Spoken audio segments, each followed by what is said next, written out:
Blog Talk Radio.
bakunzi ba radiyo ihuriro ijwi ry'ibishya New Rwanda National Congress, turabashuje. Ubu turabagezaho ikiganiro tubategurira buri wa gatanu u Rwanda nyuma ya Kagame, muri kumwe na Dr. Theogene Rudasingwa. Uyu munsi ni tariki 12 z'ukwa munani 2016, hano i Washington DC ni saa 9:09, ubwo i Buruseli n'i Kigali ni saa 3:09. Ubwo rero turabasuhuje tugira ngo dukomeze iki kiganiro tubagezaho buri wa gatanu, aho tugerageza kubagezaho mbese ibikubiye muri make birumvikana, bikubiye muri political program cyangwa se program politique cyangwa se politique y'ihuriro rishya, ku byo twiyemeje tugomba gukora kandi dutangiye ubu ngubu, ndetse tugakomeza na nyuma ya kariya gatsiko kayobowe na Perezida Kagame kavuye ku butegetsi. Mbibutse ko mu biganiro ubushize ubu twari twabagejeho ingingo ya mbere n'iya kabiri. Iya mbere twibukiranye ari uguhagarika no gukora ibishoboka byose ngo intambara n'amarorerwa arimo itsembabwoko n'ihohoterwa rikabije byakomeje kwibasira abanyarwanda mu bihe bitandukanye by'amateka yabo, ndetse bigasakara no ku baturage, abagabo, abagore ndetse n'abana bo mu bihugu byo mu karere bihagarare. Iyo niyo ngingo ya mbere, ivuga ku by'intambara n'ubwicanyi mu by'ukuri bwakomeje kuranga igihugu cyacu, ndetse bigasakara no mu baturanyi, haba muri Kongo cyangwa se mu Burundi, ndetse n'ibibazo twagiye tugirana n'Abanyarwanda ndetse n'Abatanzaniya. Icya kabiri cyo twaganiriyeho ni ukurandura burundu umuco wo kudahana, cyo mu Cyongereza impunity, ndetse no mu Gifaransa tukabyita impunity. Icyo ngicyo twakiganiriyeho, ndetse bagenzi banjye Joseph na Musonera mu biganiro byo bagiye bagira n'icyo twaganiriyeho, twababwiye bimwe mu ngero mu by'ukuri byakomeje kuranga igihugu cyacu, ndetse tunatinda kuri ya Robert Gerson yerekana ko mu by'ukuri mu Rwanda abakoze amarorerwa, abicanyi aribo bakomeza kugororerwa. Niko byagenze kandi si mu gihe cy'ubutegetsi bwa FPR na Kagame, n'igihe cy'ingoma ya Habyarimana, ndetse n'igihe cy'ingoma ya Kayibanda. Ibyo bintu byari biriho, uretse ko ubu ngubu mbese byarushaho kugira ubukana. Ingingo ya gatatu rero muri gahunda yacu ivuga ku majyambere.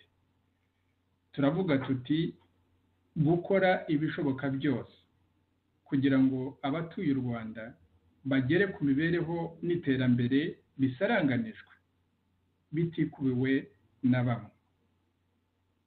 Nsubiremo, gukora ibishoboka byose kugira ngo abatuye u Rwanda bagere ku mibereho n'iterambere bisaranganijwe, bitikubiwe na bamwe. Mumaze iminsi kuva radiyo ihuriro yatangira mukurikirana ibiganiro bya mugenzi wanjye Joseph Ngarambe, ibiganiro byiza cyane, ababikurikirana nanjye ndabikurikirana, kandi abantu benshi bakomeje kutugezaho ko babikunda kuko bibabwira imibereho yabo. Ahanini yakunze kuvuga ku mibereho y'u Rwanda n'abatuye mu Rwanda, ubu ikindi gihe wenda azanabaniriza ku mibereho y'Abanyarwanda batuye hanze, imibereho yabo. Bimwe byo agenda babwira azakomeza no kubibabwira, ntabwo mu by'ukuri ari cyo nagennye kuvuga muri iki gihe gitoya cyo mfite, ariko nagira ngo mbibutse uko iriya ngingo ya mbere n'iya kabiri bifitanye isano n'amajyambere. Icya kabiri, mbabwire ko mbere y'uko abantu bavuga n'amajyambere, amajyambere asaranganijwe kandi y'abantu y'umuntu yavuga arambye. Ibyo bintu ko umuntu akwiriye kubyitaho cyane, kubera ko ibyo bintu umuntu atarabirangiza amajyambere ntabwo yashoboka. Ni ukuvuga ngo nyuma ya Kagame ibyo bintu byose bitudindiza, biva mu ntambara, biva mu buhunzi, biva muri ubu bwicanyi bwakomeje kutwibasira kuva muri za 1959, ibyo bintu ko bigomba kubanza guhagarara, hanyuma ibindi nabyo bikaza bikurikira ibyo ngibyo byo kureba ibyo tugomba gukora byose kugira ngo amajyambere koko mu gihugu cyacu ashoboke. Iki rero nicyo nagira ngo ntangirireho mvuga ko mu by'ukuri iyo ugiye usubije amaso inyuma ntarajya mu kiganiro nyamukuru ngo mvuge bimwe mu byo tuzirikana kandi twumva twiyemeje tugomba kuzakora, namwe mutekereze ibyo u Rwanda rumaze gutakaza, abanyarwanda bamaze gutakaza, iyo urebye intambara ibyo zangiza. Wenda tuvuge intambara ya vuba ahangaha, yo muri si vuba ahangaha ariko imyaka 20 mu buzima bw'igihugu ni igihe gitoya. Utekereze ibyangiritse mu gihe cy'intambara muri 1994, ubare abantu bishwe, ubare ibintu byishwe, byaba ari amashuri, amavuriro, ibikorwa by'iterambere, amazu y'abantu yo bari bafite, ubucuruzi bwari bucyo gihe. Murebe ibyangiritse, murebe kuva muri 1959 abantu bagiye bahunga uko bangana, kuva cya gihe abatutsi bahunga kugeza muri 1994 abatutsi abahutu bahunga, kugeza kuri uyu magingo abantu bagihunga. Mwumve mbese ushatse kubibara nka ba Yozefu n'abandi bize iby'ubukungu bazi kubibara neza, ngira ngo rimwe icyo ni igikorwa cyo tuzagerageza gukora, kureba mbese ibyo tumaze gutakaza ubibara gusa mu bantu bakunda kubara ibintu by'amadolari ukabibara utyo, ariko ubuzima bw'abantu ntushobora kubara amadolari. Ariko abazi kubara ibyo ngibyo ahanini nibyo n'impfu z'abantu, ibyo bari kuzatunga iyo baza kubaho bakageza mu kwisazira kwabo, ibyo bintu byose abantu barabibara bakavuga bati dore icyo twatakaje ni iki ngiki. Ugatekereza abantu impuguke, abantu bize b'abanyarwanda mu by'ukuri kuva muri 1959 nubwo tutari dufite benshi, niko ubukoloni bw'ababiligi bwari butewe, ntabwo bwatumye ugereranyije n'ibindi bihugu ndetse byo muri Afurika nk'ibyakolonizwe n'Abongereza. Igihe cy'ubwigenge muri za 1962 abantu bari bafite impamyabushobozi, bari barize muri universite babarira ku ntoki, banza ababizi neza bashobora kuzatanga icyo kiganiro nka ba Yozefu bakabitubwira ni bangahe bari barageze muri universite muri 1962. Ariko ubu ngubu murebe kuva icyo gihe kugeza kuri aya ngingo, abantu b'impunzi bahunze bafite ubushobozi bakabaye bateza imbere igihugu uko bangana, ariko bari mu buhunzi babwerabwera, bajya mu tuzi nyine dutuma baramuka. Ariko icyo nacyo ni igihombo ku Rwanda, gituma imwe mu mpamvu u Rwanda rutajya rutera imbere. Utekereze abicaye ku gatebe mu Rwanda, abantu ibihangange, abantu benshi ntabwo igiheri cyo gusubira mu mazina, ariko iyo urebye mu Rwanda ubwoba burimo n'abantu baba bari ku gatebe, abajenerali, abantu bize bafite amadoktora, bafite za maîtrise, bafite ubushobozi, ariko badashobora gukora ibyo bize kubera ko bicaye ku gatebe bategereje ko nyakubahwa Perezida Kagame azagira icyo abagenera na FPR izagira icyo abagenera. ushyiremo abantu bafite ubwoba badashobora kugira icyo bakora, ushyiremo abantu bicara kapasite yabo uyibaze ko ari 100, ugasanga n'ahantu bicaye mu kadupuru bakorera leta cyangwa se bakorera abikorera ku giti cyabo, bicaye ugasanga mbese umusaruro batanga n'ingufu bakoresha ugereranyije bigeze no kuri 20% ubugira imana. Ni ukuvuga ngo abantu ubushobozi bafite bwo kwitunga bakanatunga ingo zabo bakazahura ubukungu bw'u Rwanda, ibyo ngibyo ntabwo bishoboka.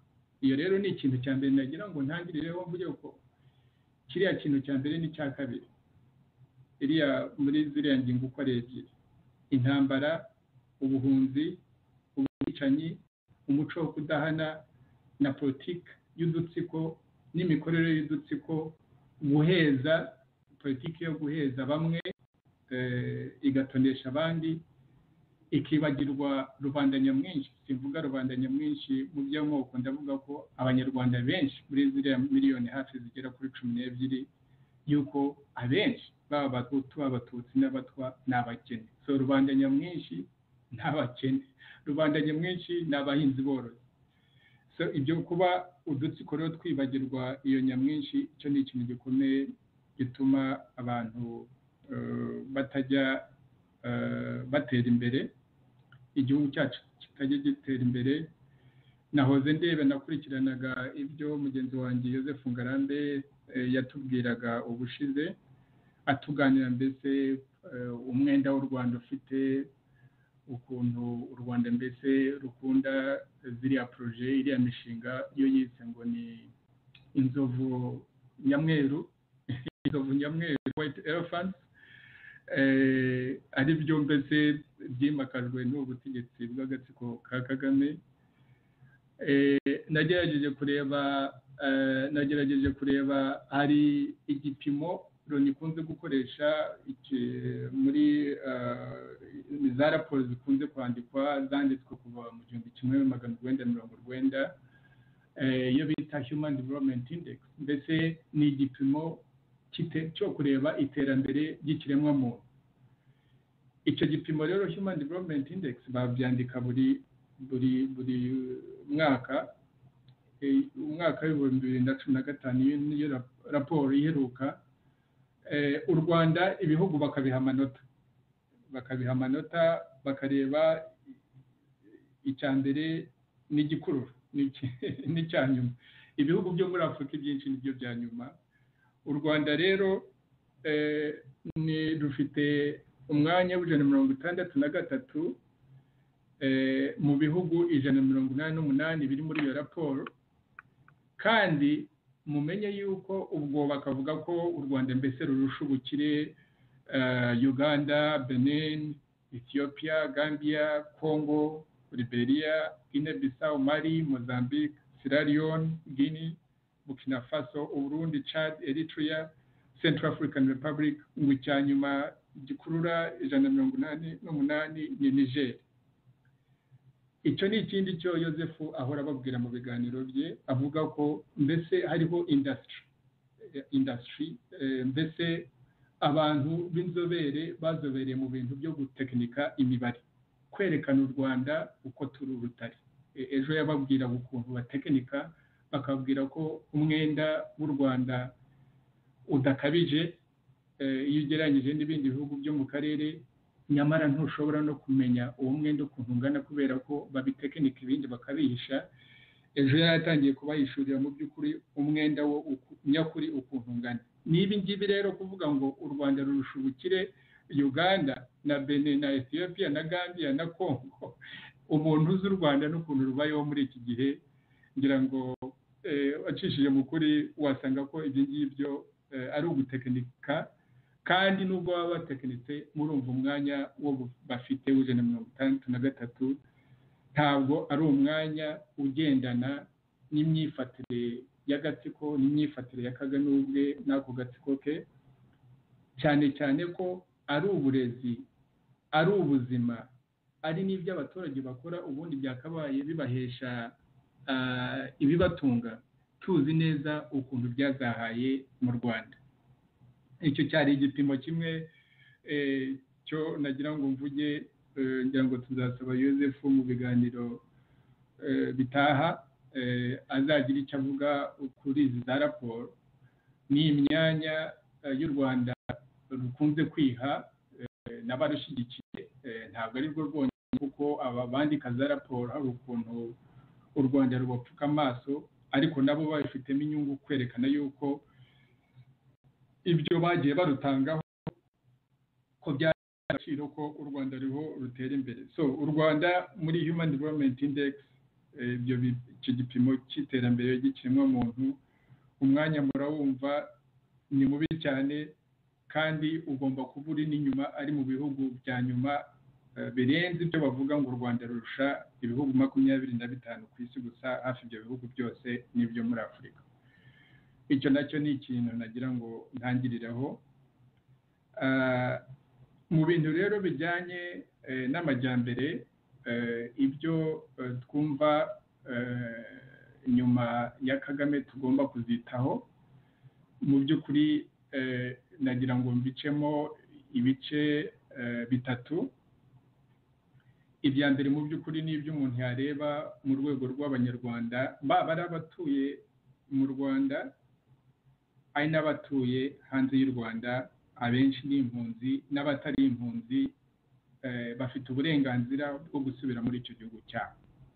Mbere na mbere nyuma ya Kagame, ikintu tugomba kurangiza kandi tukarangiza burundu, tugaca burundu. Iyo ngingo nzageraho kuko ni imwe muri izi ngingo zo tugomba kwitaho cyane, kurangiza ikibazo cy'ubuhunzi, ariko no kureba uburyo n'aba banyarwanda bose batuye hanze wenda batazasubira no mu Rwanda, batashaka kuza gutura mu Rwanda, ariko bafite uburenganzira bwo gusubira mu Rwanda.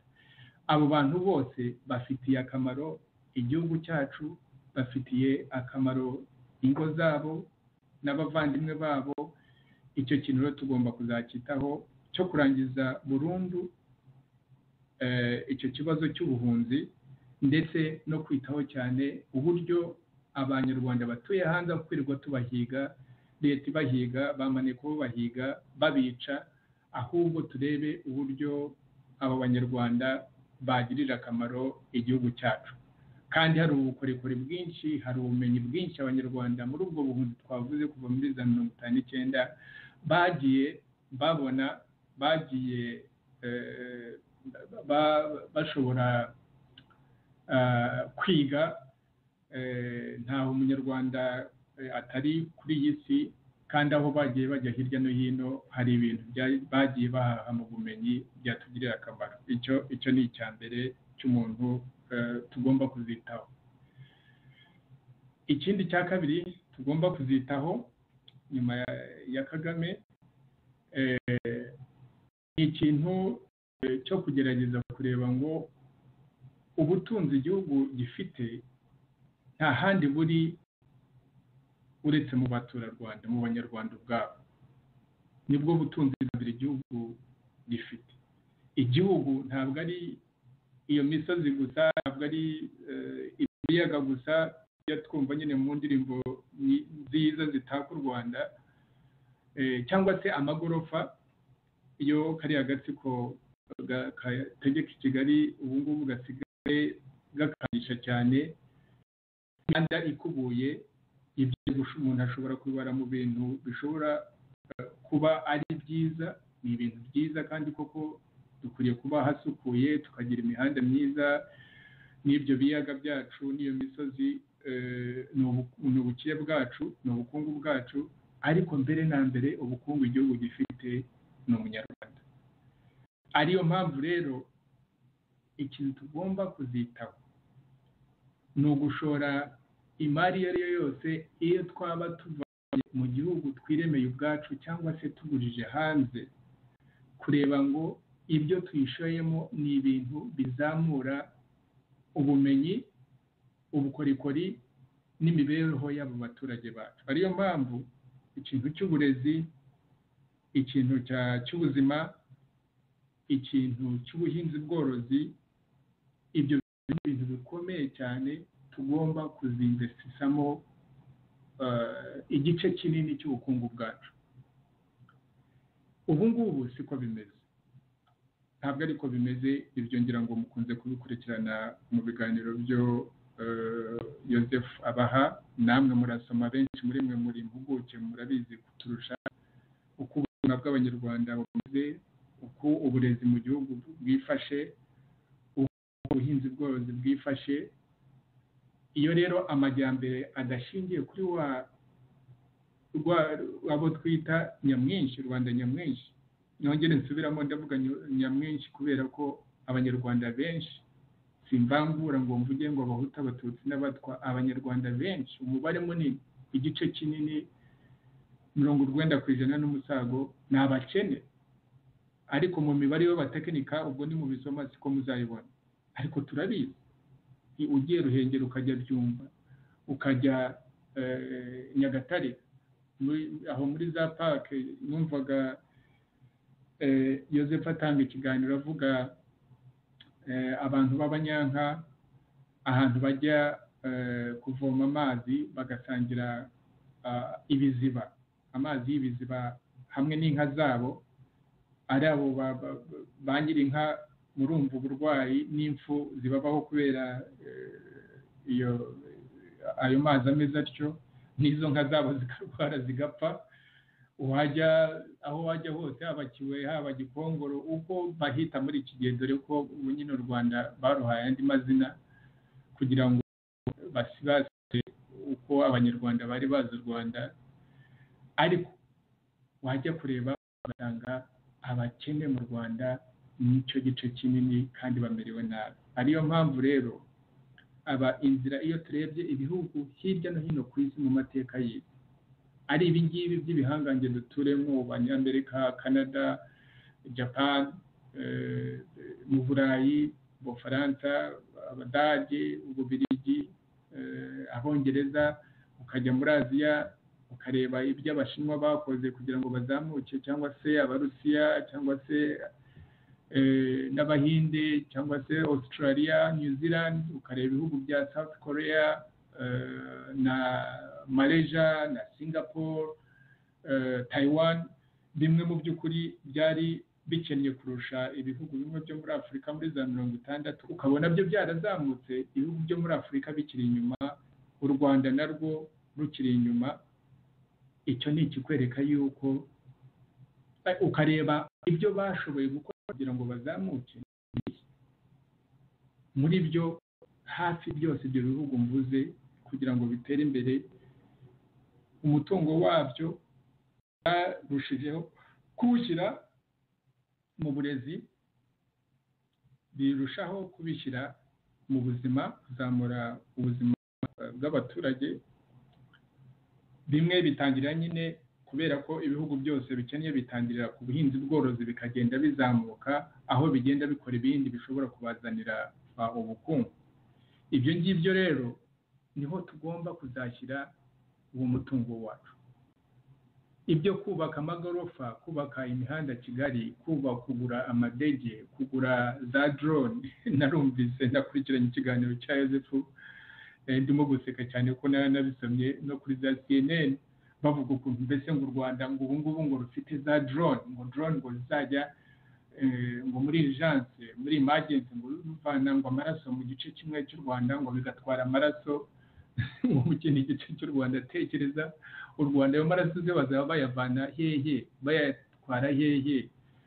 Ibyo by'ubuganga ko nanjye mbizi, amaraso agomba abayatanga kugira ngo bayakuvomemo azagire undi akamaro, ariko bishaka n'ubuhanga kugira ngo aho wagiye hagire n'uyaha uwo muntu uyakeneye.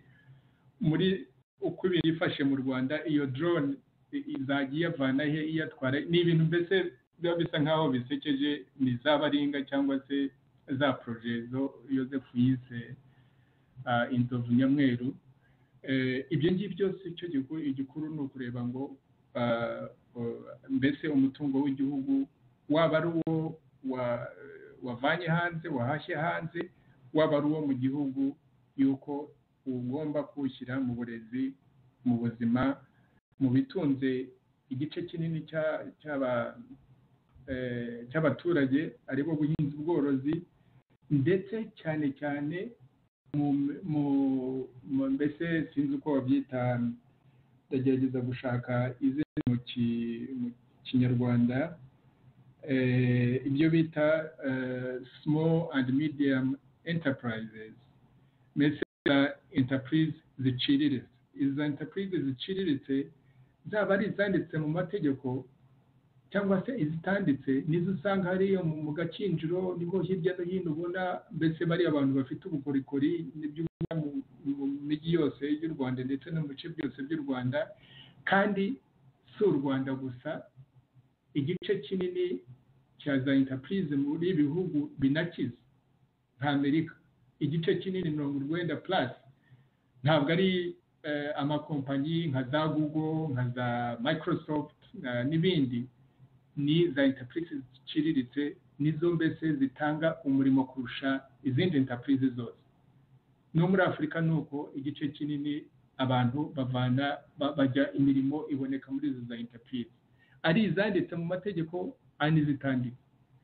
Kandi wajya kureba izo nguzanyo tuvana hanze ukibaza uti izi nguzanyo zigera kuri izo za enterprise, reka da, urebye kugira ngo nabyo ni ibintu tuzasaba mu gihe wacu ngarambe kugira ngo tugire ikiganiro kuri ibyo, kuvuga ngo umwenda muri iyi myaka 20 u Rwanda rwatse iyagiye muri izo enterprise ziciriritse, small and medium enterprises, haba ari muri bank cyangwa inguzanyo ziva muri za IMF, ibyagiye kuri izo enterprise bingana iki? Ni bike cyane, simfite umubare, ubwo ababisobanukiwe bazabibabwira mu kiganiro cyo Joseph azaba. Ikindi, wajya mu mabanki yose ari mu kiriya gihugu, wakwibaza uti se iziriya banki zose ziri i Kigali, iziguza utwo dushinga turi informel cyangwa se utwo twa enterprise turi informel tw'umuntu umwe, babiri, batatu, 10, 20, kandi nizo mu by'ukuri abo nibo mbese abashoresha, nibo birirwa Rwanda Revenue Authority, nibo birirwa birukanga inyuma bashaka gusoresha. Ariko wakwibaza uti ayo mabanki aba mu gihugu aguza izo za enterprise zishiriritse na yahe, angana iki? Icyo nacyo tuzagisubiraho muri ibi biganiro byo Joseph akunze kubaganiriza, icyo kintu cya small medium enterprises, izo za enterprise ziciriritse zitabona inguzanyo, kandi u Rwanda ruguza ubu ngubu umwenda warwo ugeze kuri ngira ngo biliyoni 2 n'umusago, kuko ntabwo tuzigera tunamenya uko binangana kuko batekinika iyo mibare.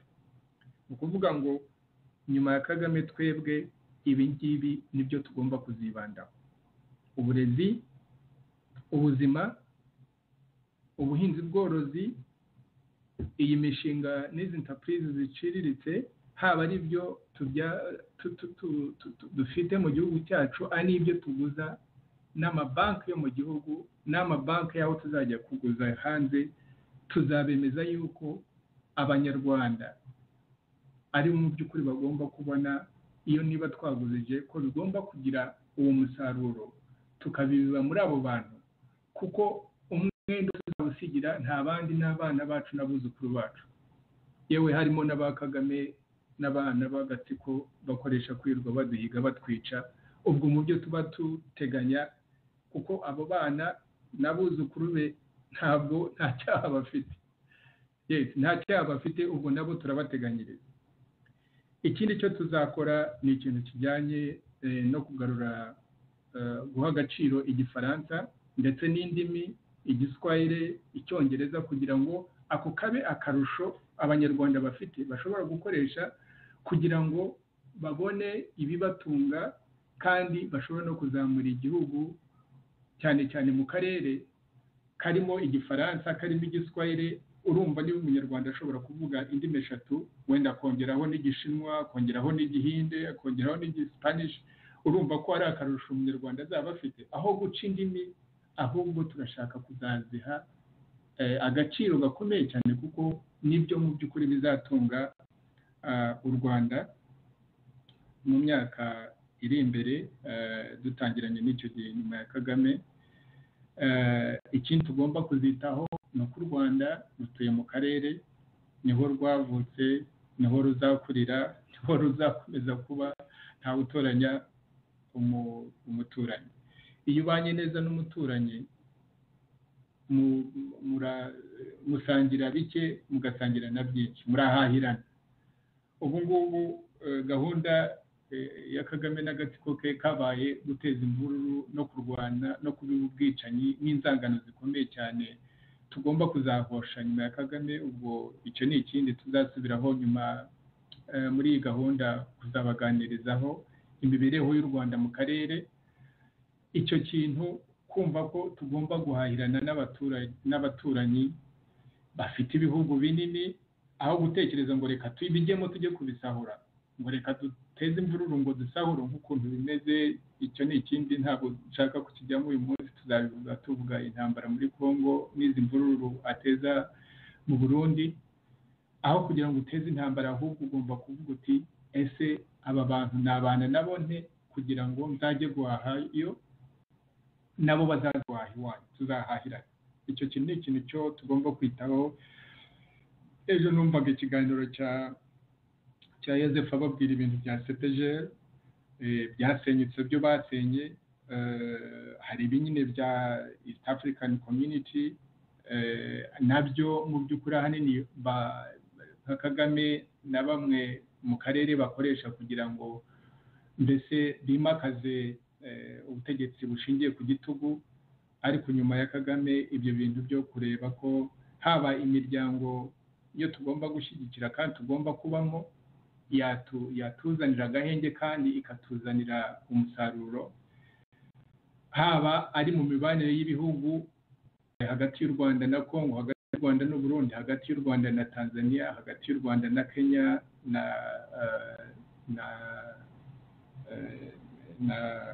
n'ibyo bihugu nyine bidukikije. Ibyo bintu tuzabyitaho, bitari kubivuga gusa ariko ari mu ngiro, cyane cyane ko tugomba no kubanza kureba uburyo twazana n'ubwiyunge hagati y'u Rwanda n'Abanyarwanda n'abaturage b'ibyo bihugu, kuko byarangiritse cyane kubera intambara, ubwicanyi n'inzangano kariya gatsiko kabibye mu karere. Ikindi cyo tugomba kuzakora kizaba cyihutirwa ni ukugarura ibyasahuwe na Kagame n'ako gatsiko ke. Murabona umutungo w'u Rwanda igice kinini mu by'ukuri urasahurwa. Ntabwo usahurwa n'abantu basanzwe, ntabwo usahurwa n'abaminisitiri nk'ukuntu mbese wumva abantu birirwa bavuga no hanze ahangaha no mu miryango mpuzamahanga, cyane cyane biriya bintu byo kwiyamamaza byo Kagame yakomeje kuvuga, yandindiwe kuvuga ko we mbese nta ruswa. Ibyo nanone ni ibintu byo Yozefu mu kiganiro cyakunze gusubiramo. Wenda ibyo ngibyo nzabigiraho ikiganiro kubera ko hari byinshi kandi tuzakora gahunda uretse ubwicanyi n'ubwo busazi, tuzarushaho kubaganiriza kugira ngo tubabwire uwo mutungo unyerezwa buri munsi na Kagame n'agatsiko ke n'umuryango we n'abantu batarenze wabarira ushobora kubarira ku ntoki. Uwo mutungo tugomba kuzawugarura bitinze, nubwo biba bigoye iyo ukurikije ukuntu kugarura umutungo wa Mobutu, umutungo aba bantu mbese bagiye basahura, ba dictators bagiye basahura mu buzima bwa Afurika.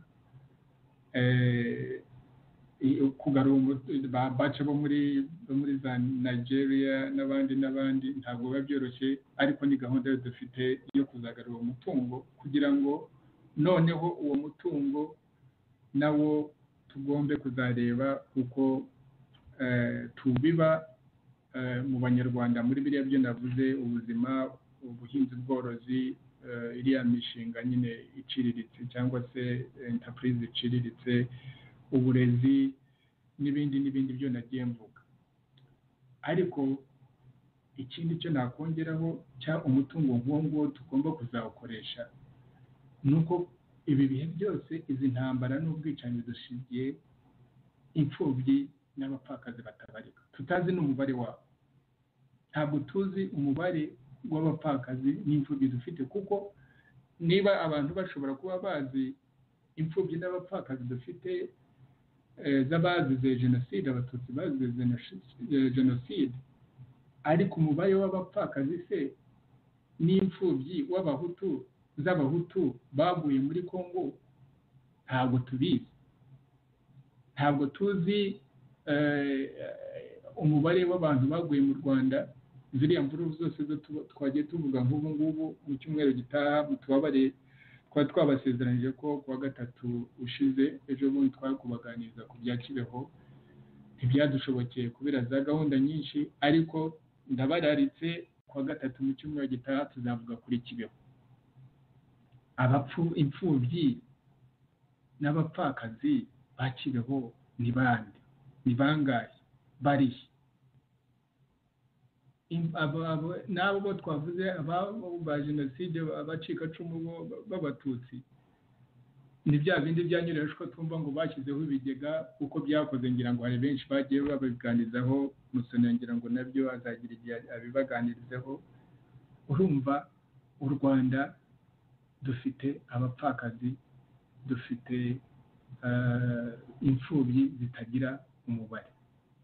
Iyo mitungo, ziriya ndege, nyuma ya Kagame nta muyobozi w'igihugu uzaba mu by'ukuri bavuga ngo akeneye, cyangwa se ngo igihugu kigikennye kuriya, ngo akeneye amadege angahe ameze kuriya. Tuzashaka ubundi buryo buciriritse ariko bufite umutekano, bufite icyubahiro, bitarari amadege.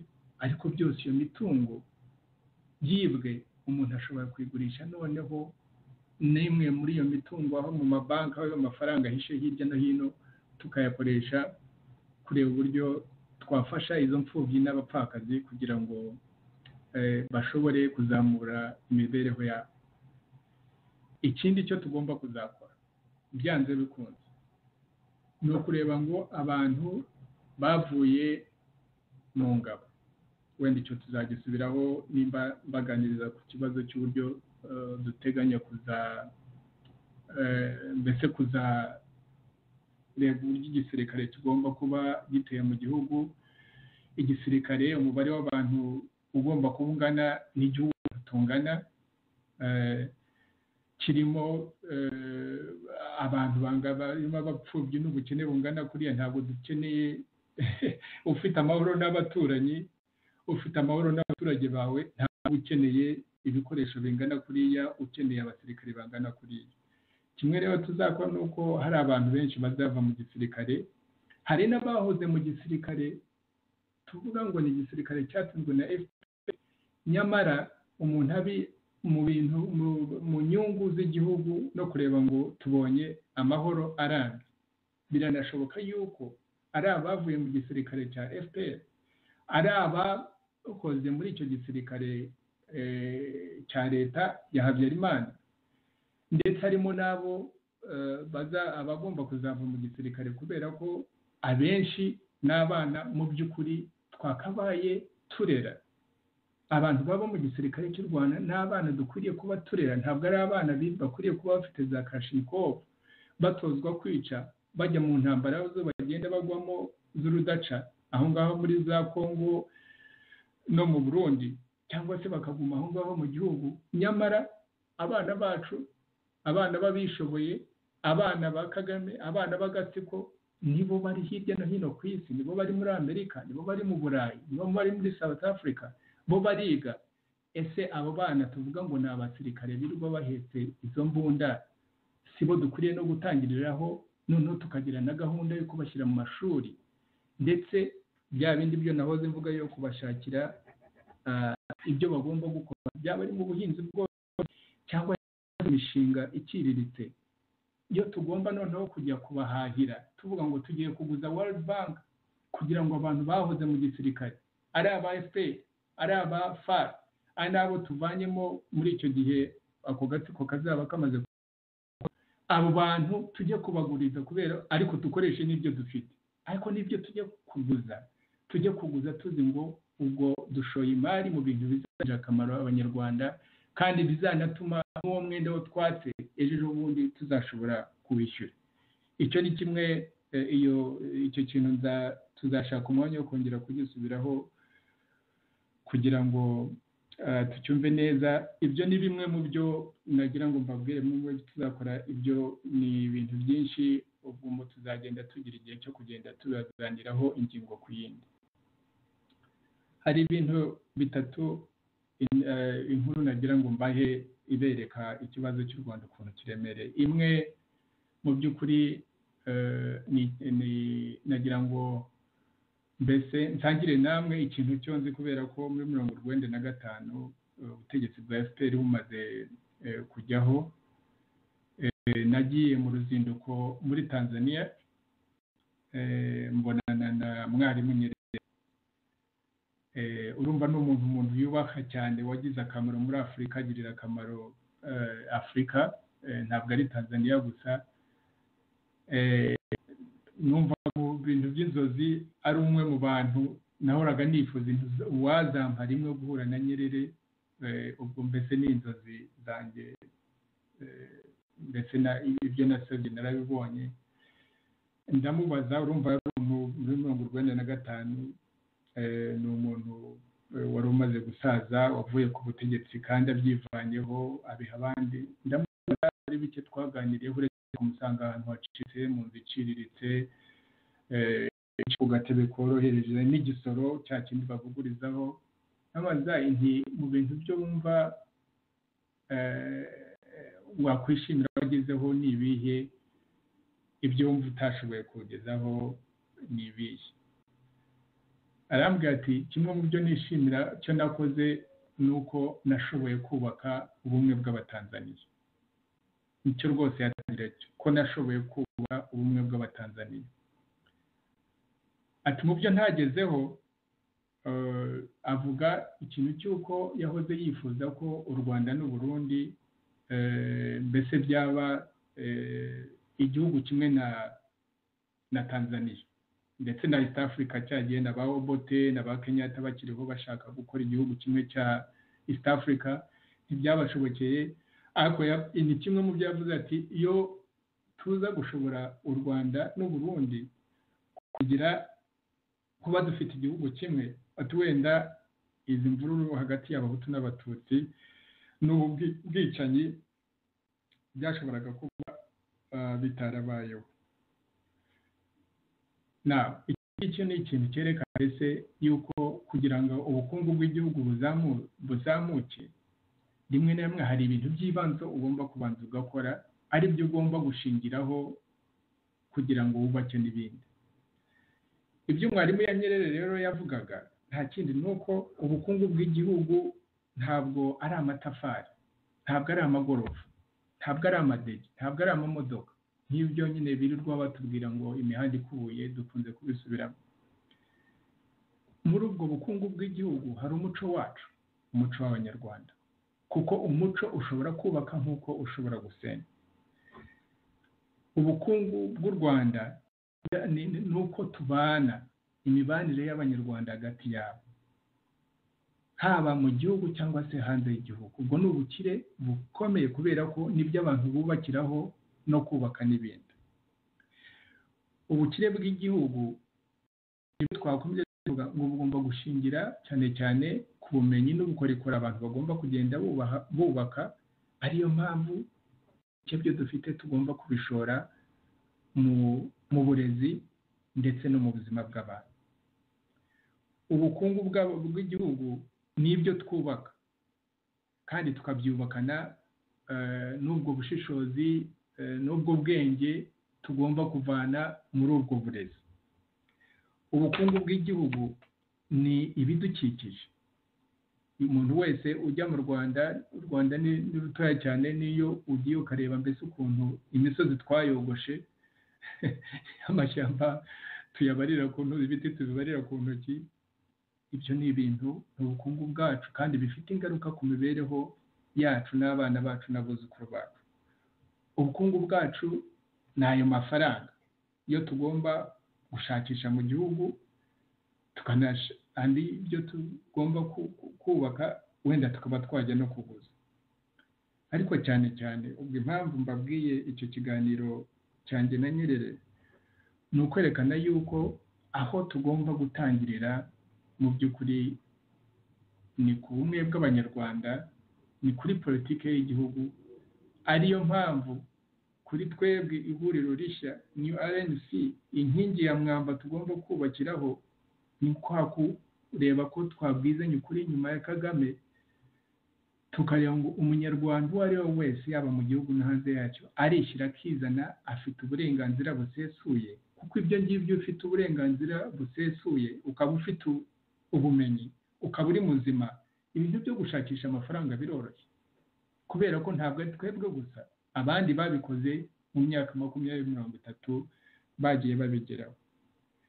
Ibyo ngibyo rero nibyo nagira ngo wenda ndangirize kuri iyo nkuru nababwiraga, cyane cyane cy'uko nyuma ya Kagame ikintu cyo kubaka ubumwe bw'abanyarwanda bushingiye kubwizanya ukuri, bishingiye kwishyira umuntu akizana k'umunyarwanda, birimo uko tugomba kubiba umuco wa demokarasi mu gihugu, ariko tukanabana n'abaturanyi, kubera ko amakiriro yacu n'ibizadusenya tuzabishakira mu Rwanda no mu baturanyi bacu.